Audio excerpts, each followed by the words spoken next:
Hi jalebis, happy Sunday to all. మేమైతే ఈ Sunday Jessie రూమ్కి వెళ్ళి ఎగ్ బిర్యానీ అయితే ట్రై చేసాము. నాకు వచ్చిన రెసిపీస్లో ఇదొకటి.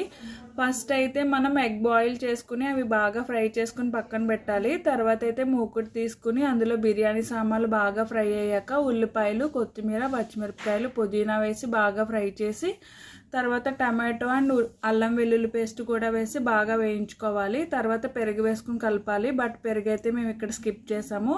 మా ఫ్రెండ్స్లో ఒక అమ్మాయికి పెరుగు అయితే అలర్జీ ఉందని చెప్పి ఇది బాగా ఫ్రై అయ్యాక ఫ్రైడ్ ఎగ్స్ వేసుకుని ఫ్రై చేసుకుని ఈ మసాలాని మనము బాయిల్ అవుతున్న రైస్లో వేసుకుని మిక్స్ చేసుకుని మూత పెట్టుకుంటే అదైతే మనకి 40 మినిట్స్లో రైస్ అయితే రెడీ అయిపోతుంది. తినడానికి అయితే చాలా టేస్టీగా ఉంది. పెరుగు చట్నీ రెసిపీ అయితే స్కిప్ అయింది. మేమైతే మా సండే ఎలా ఎంజాయ్ చేసాము, మీరు ఎలా ఎంజాయ్ చేశారో కామెంట్స్లో చెప్పండి. అలానే మా ఛానల్ని సబ్స్క్రైబ్ చేయండి. Bye friends.